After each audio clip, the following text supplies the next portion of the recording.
जय श्री राम।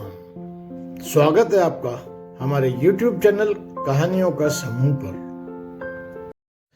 मैंने कभी सपने में भी नहीं सोचा था कभी इस तरह पुलिस लॉकअप में भी रात गुजारनी पड़ेगी। सलाखों के पीछे बैठी श्वेता यही सोच रही थी, अब क्या होगा मेरे भविष्य का, मेरे कैरियर का। पापा को जब पता चलेगा तो क्या सोचेंगे, क्या इसीलिए भेजा था शहर पढ़ने के लिए। तभी एक आवाज़ मेरे कानों में पड़ी, बेटी खाना खा लो। जैसे ही मैंने अपना चेहरा ऊपर करके देखा तो सामने एक बुजुर्ग पुलिस वाले अंकल हाथ में टिफ़िन लिए खड़े थे। मेरे काफ़ी मना करने पर उन्होंने कहा, मैं नहीं जानता तुमने कोई जुर्म किया है या नहीं, मगर इतना ज़रूर जानता हूँ कि जब से तुम यहाँ आई हो तुमने कुछ नहीं खाया और तुमसे मिलने भी कोई नहीं आया। शायद तुम इस शहर में नई हो, इसीलिए घर से तुम्हारे लिए खाना लाया हूँ। उनकी बातें सुनकर मेरी आंखों से आंसुओं की धारा बह चली। ऐसा लग रहा था जैसे मेरे सामने मेरे पापा खड़े हों। ना चाहते हुए भी उन्होंने मुझे ज़बरदस्ती खाना खिलाया। खाने के बाद उनके पूछने पर मैंने बताना शुरू किया, मेरा नाम श्वेता है। मैं हरियाणा पंजाब बॉर्डर के एक छोटे से गांव की रहने वाली हूँ। मैं बचपन से डॉक्टर बनना चाहती थी, क्योंकि हमारे गांव में इलाज के लिए कोई अस्पताल नहीं था, जिस वजह से गांव के कई लोग समय पर इलाज न होने के कारण अकाल मृत्यु के शिकार हो चुके थे, जिनमें से मेरे दादाजी भी एक थे। हमारे गांव का स्कूल भी सिर्फ 10वीं क्लास तक ही था। चूँकि मैं पढ़ाई में अच्छी थी, इसीलिए पापा को मुझ पर यकीन था कि मैं आगे भी अच्छे नंबर ला सकती हूँ। इसीलिए उन्होंने मुझे पास के छोटे से शहर के स्कूल में दाखिला दिलवा दिया। उसका एक कारण यह भी था कि हमारे गांव के भूषण अंकल उसी स्कूल में पढ़ाते थे, तो उनके साथ ही मेरा आना जाना हो जाता था। मैंने 12वीं की पढ़ाई के साथ साथ मेडिकल का एंट्रेंस एग्ज़ाम भी पास कर लिया था। मुझे एक बड़े शहर के मेडिकल कॉलेज में एडमिशन मिल गया था। बस 1 महीने के बाद से मेरी क्लासें शुरू होनी थी। हम चाहे कितने नए ज़माने के साथ चलें, मगर गांव के लोग तो अभी भी पुराने ही ख्यालात में चलते हैं। इसीलिए मेरी दादी चाहती थी कि मेरी पहले शादी पक्की कर दी जाए। इसीलिए उन्होंने पास के गांव के सरपंच के लड़के संदीप से मेरे रिश्ते की बात चला रखी थी। संदीप भी इसी साल उसी शहर के कॉलेज से बीकॉम की परीक्षा दे के गाँव लौटा है, और इस तरह मेरे शहर जाने से पहले मेरी मंगनी कर दी गई।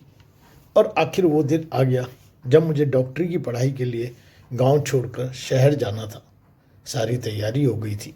जाने से पहले मम्मी पापा ने एक ही बात कही थी, वहाँ कोई ऐसा काम नहीं करना जिससे तुम्हारे गांव, माँ बाप और ससुराल वालों की बदनामी हो। 2 घंटे के सफ़र के बाद हम कॉलेज के हॉस्टल में पहुँच चुके थे। मैं अपना सारा सामान लेकर अपने रूम में पहुँच गई। मेरी रूम पार्टनर, जिसका नाम रीना था, पहले से ही मौजूद थी। मुझे रूम में शिफ्ट करके पापा वापस चले गए। मुझे अकेले छोड़ते हुए उनकी आंखें नम थी। जाते जाते बस एक ही बात कही थी, मन लगा कर पढ़ना और हमेशा ये याद रखना कि कैसे हम तुम्हें इतनी महंगी पढ़ाई करवा रहे हैं।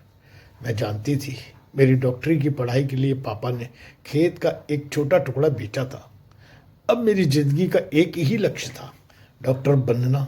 इसलिए अब मेरे सारा ध्यान सिर्फ पढ़ाई पर ही रहता था। इसीलिए मैंने कॉलेज में ज़्यादा फ्रेंड सर्कल नहीं बनाया था। मुझे कॉलेज आए हुए 2 महीने हो चुके थे। घर वालों से सिर्फ फ़ोन पर ही बात होती थी। हाँ, इस बीच संदीप जरूर 2 बार मुझसे मिलने आए थे।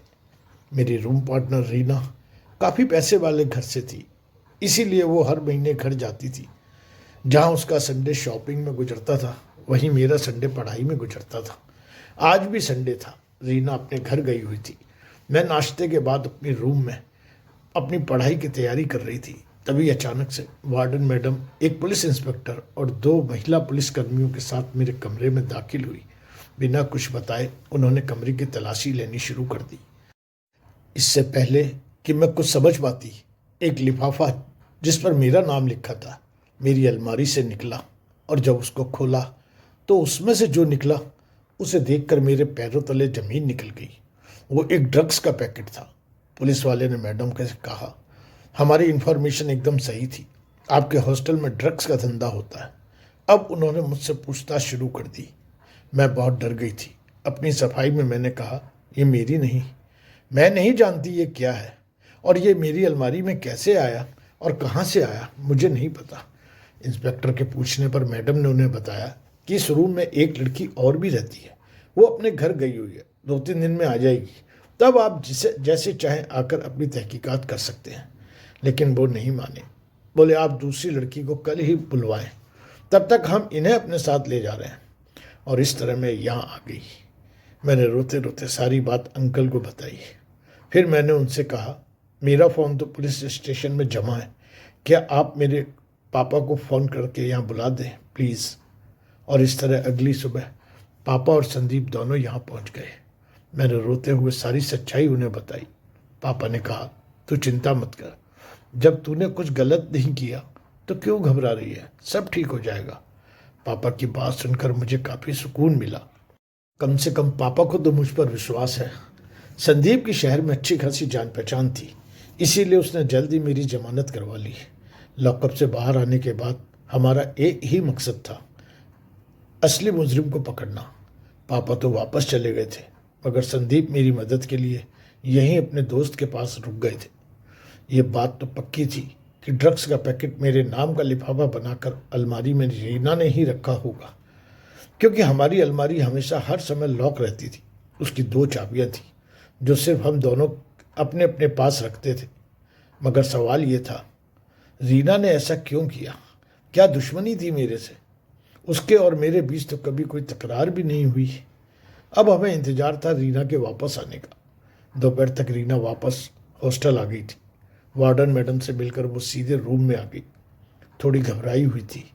ना मैंने उससे कोई बात की, ना ही उसने कोई बात की। शाम को वो फिर बाहर चली गई। इस बार पहली बार मैंने उसका पीछा किया।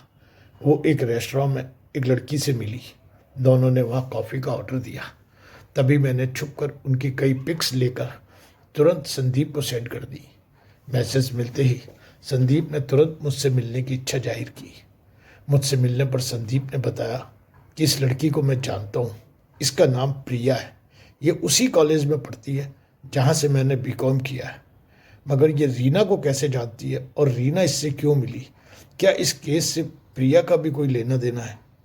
अगले दिन पुलिस स्टेशन में इंस्पेक्टर की थोड़ी सी सख्ती करने पर रीना ने अपना जुर्म कबूल कर लिया। कैसे प्रिया के कहने पर मेरे नाम का लिफाफा बनाकर उसमें ड्रग्स का पैकेट जो प्रिया ने उसे दिया था उसने ही अलमारी में छुपाया था, और फिर अपने घर जाकर एक पब्लिक टेलीफोन बूथ से पुलिस स्टेशन पर फ़ोन किया। क्यों किया तुमने ऐसा? मैंने कहा, क्या बिगाड़ा था मैंने तुम्हारा? तुमने ये भी नहीं सोचा कि हमारे कैरियर का क्या होगा? जवाब दो रीना। जवाब ये देगी। पीछे से संदीप की आवाज़ आई। वो अपने साथ प्रिया को लेकर आया था। प्रिया और रीना आपस में कजन सिस्टर थी, एक ही शहर में रहती थी। प्रिया कॉलेज के समय से ही संदीप को चाहती थी।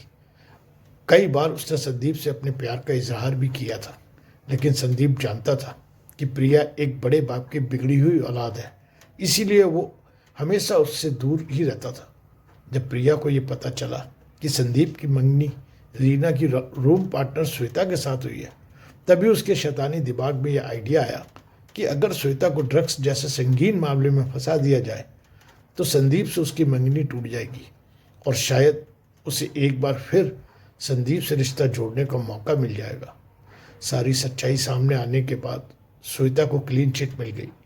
रीना को कॉलेज से रेस्टिकेट कर दिया गया। आज इस घटना को 5 साल हो चुके हैं। श्वेता और संदीप की शादी को भी 1 साल हो गया है। श्वेता ने डॉक्टर बनने के बाद गांव में ही अपना क्लिनिक खोलकर प्रैक्टिस शुरू कर दी है। अब गांव वालों को भी इलाज के लिए बाहर नहीं जाना पड़ता। अगर आपको हमारी कहानी अच्छी लगी तो कृपया हमारे चैनल को लाइक करें, सब्सक्राइब करें और कमेंट्स करें। Thank you very much.